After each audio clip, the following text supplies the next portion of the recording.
Dear student, calculation fact के इस YouTube channel पे आपका स्वागत है। और आज हम सीखेंगे पृथ्वी के ऊपर वायुमंडल की समस्त जानकारी। लेकिन वीडियो में आगे बढ़ने से पहले हम आपसे रिक्वेस्ट करते हैं, अगर आप चैनल पर नए हो तो चैनल को सब्सक्राइब कर लीजिए, बेल आइकन को प्रेस कर लीजिए और इस वीडियो को सोशल मीडिया पर जरूर शेयर करें।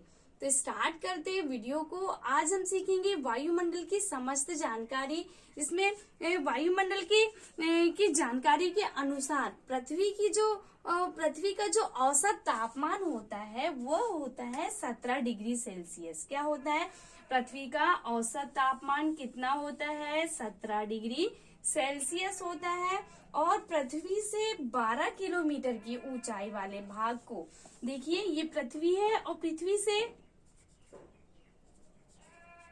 ये क्या है? पृथ्वी है और पृथ्वी से 12 किलोमीटर की ऊंचाई वाले भाग को क्या कहते हैं? क्षोभ मंडल कहते हैं। क्या कहते हैं? क्षोभ मंडल कहते हैं। इसकी ऊंचाई पृथ्वी से 12 किलोमीटर की है और इसको क्या कहते हैं? क्षोभ मंडल कहा जाता है। 12 किलोमीटर पृथ्वी से 12 किलोमीटर वाली 12 किलोमीटर की ऊंचाई वाले भाग को क्या कहते हैं? क्षोभ मंडल कहते हैं। और इसी क्षोभ मंडल में जल वाष्प, धूल के कण, बादल ये सारी चीजें होती है। और यही क्षोभ मंडल में 1 किलोमीटर ऊपर जाने पर 6 डिग्री सेल्सियस का तापमान कम हो जाता है। क्या होता है? 1 किलोमीटर ऊपर जाने पर 6 डिग्री सेल्सियस का तापमान क्या हो जाता है? कम हो जाता है। और यही क्षोभ मंडल में बिजली का कड़कना क्षोभ मंडल में ही होता है। जो बिजली चमकती है या कड़कती है तो वो क्षोभ मंडल में ही चमकती भी है और कड़कती भी है। और क्षोभ मंडल के ऊपरी भाग का मान -50 डिग्री सेल्सियस हो जाता है। क्या हो जाता है? -50 डिग्री सेल्सियस हो जाता है क्षोभ मंडल के ऊपरी भाग का मान। इसके बाद 12 किलोमीटर से 50 किलोमीटर की ऊंचाई वाले भाग को समताप मंडल कहते हैं। क्या कहते हैं? समताप मंडल। जो 12 किलोमीटर से 50 किलोमीटर के बीच होता है। क्या? 12 किलोमीटर से 50 किलोमीटर वाले भाग को समताप मंडल कहते हैं। और समताप मंडल में वायु का घनत्व 1/1000 हो जाता है। यहाँ पे क्या होता है? वायु का घनत्व कितना हो जाता है? 1/1000 हो जाता है। और यहाँ पे 30 किलोमीटर से 50 किलोमीटर के बीच 20 किलोमीटर की एक परत होती है। क्या होती है? 20 किलोमीटर की एक परत होती है जिसे ओजोन परत कहते हैं। क्या कहते हैं? जिसे ओजोन परत कहते हैं। ये 20 किलोमीटर की एक परत होती है जिसे ओजोन परत कहते हैं, जो परावैंगनी किरणों से हमारी सुरक्षा करती है। क्या करती है? परावैंगनी किरणों से हमारी सुरक्षा करती है। इसके बाद समताप मंडल के ऊपरी भाग का मान 60 डिग्री सेल्सियस हो जाता है।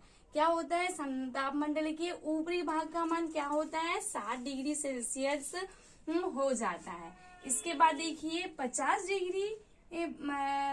किलोमीटर से 80 किलोमीटर वाले भाग को क्या कहते हैं? मध्य मंडल कहते हैं। 50 किलोमीटर से 80 किलोमीटर वाले भाग को क्या कहते हैं? मध्य मंडल कहते हैं। और मध्य मंडल में वायु का घनत्व 1/100000 हो जाता है। क्या हो जाता है? वायु का घनत्व 1/100000 हो जाता है। और मध्य मंडल के ऊपरी भाग का मान -93 डिग्री सेल्सियस हो जाता है। क्या? -93 डिग्री सेल्सियस हो जाता है मध्य मंडल के ऊपरी भाग का मान। इसके बाद क्या है? 80 किलोमीटर से 400 किलोमीटर के बीच 80 किलोमीटर से 400 किलोमीटर वाले भाग को क्या कहते हैं? आयन मंडल कहते हैं। क्या कहते हैं? आयन मंडल। 80 किलोमीटर से 400 किलोमीटर के भाग को आयन मंडल कहते हैं। और देखिए आयन मंडल के ऊपरी भाग का मान क्या होता है? 427 डिग्री सेल्सियस होता है, जो कि असमान रूप से वितरित रहता है। असमान से वितरित रहने का मतलब क्या है? मतलब देखिए उसका मान क्या बोलते, स्थिर नहीं रहता। क्या? जो 427 डिग्री सेल्सियस मान दिया हुआ है, यह मान स्थिर नहीं रहता। ये अलग अलग जगह पे इसका मान क्या होता है? बदलता रहता है, इसलिए इसे असमान रूप से वितरित कहा गया है। क्या? इसलिए असमान रूप से वितरित कहा गया है। इसके बाद देखिए आयन मंडल में 150 किलोमीटर की एक परत होती है। क्या होती है? 150 किलोमीटर की एक परत होती है, जिसे डी परत कहते हैं। जिसे क्या कहते हैं? डी परत। और इसमें उल्कापिंड की चमक दिखाई पड़ती है। यहाँ पर क्या होता है? उल्कापिंड की चमक दिखाई पड़ती है। आयन मंडल में 50 किलोमीटर की एक परत होती है, 150 किलोमीटर की एक परत होती है, जिसे डी परत कहते हैं या डी परत कहा जाता है। और यहाँ पर उल्कापिंड की चमक दिखाई पड़ती है। यहाँ पे क्या होता है? उल्कापिंड की चमक दिखाई पड़ती है। फिर इसके बाद 300 किलोमीटर की एक और परत होती है। 300 किलोमीटर के ऊपर एक और परत होती है, जिसे हेवी साइड कहते हैं। जिसे क्या कहते हैं? हेवी साइड कहते हैं। और यहाँ पे मुक्त इलेक्ट्रॉन पाए जाते हैं। यहाँ पे क्या पाए जाते हैं? मुक्त इलेक्ट्रॉन। 300 किलोमीटर के ऊपर एक और परत होती है, जिसे हेवी साइड कहते हैं। क्या कहते हैं? Heavy side. और यहाँ पे मुक्त इलेक्ट्रॉन पाए जाते हैं। क्या? यहाँ पे मुक्त इलेक्ट्रॉन पाए जाते हैं। फिर इसके बाद 300 से 400 मीटर पे एक और परत होती है, जिसको क्या कहते हैं? एपल्टन परत कहते हैं। जिसको क्या कहते हैं?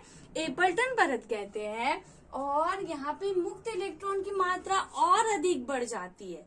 यहाँ पे क्या होता है? 300 से 400 किलोमीटर पे एक और परत होती है, जिसको एपल्टन परत कहते हैं। और यहाँ पर क्या होता है? मुक्त इलेक्ट्रॉन की मात्रा और अधिक बढ़ जाती है। क्या हो जाती है? और अधिक बढ़ जाती है। 300 से 400 किलोमीटर की ये जो परत है, इसी परत पे रेडियो तरंग का परावर्तन होता है। ये इसी परत पे क्या होता है? रेडियो तरंग का परावर्तन होता है। तो आज हमने वायुमंडल की समस्त जानकारी के बारे में इस वीडियो में पढ़ा, जिसमें पृथ्वी से 12 किलोमीटर के 12 किलोमीटर वाले भाग को क्षोभ मंडल कहते हैं। 12 किलोमीटर से 50 किलोमीटर वाले भाग को समताप मंडल कहते हैं। और 50 किलोमीटर से 80 किलोमीटर वाले भाग को मध्य मंडल कहते हैं। और 80 किलोमीटर से 400 किलोमीटर वाले भाग को आयन मंडल कहते हैं। तो अगर आपको ये वीडियो पसंद आया तो लाइक करिए। तो मिलते हैं नेक्स्ट वीडियो में नेक्स्ट टॉपिक के कैलकुलेशन के साथ। Thanks for the watching.